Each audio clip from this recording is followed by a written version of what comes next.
So we've put Kent's Imperial on a vacuum. I evacuated everything again. Earlier, had the gauges hooked up, and we were getting, you know, 80 on the low side and 225 on the high side. So we weren't exactly where we wanted to be, but in the sight glass there was a lot of bubbles.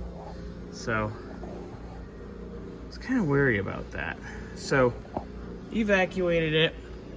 We're gonna put a refrigerant in now, a little bit, and then see what we got.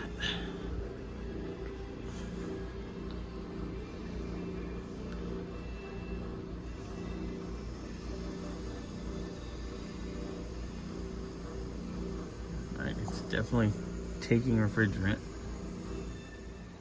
Alright, so charged it, got our pressures not behaving.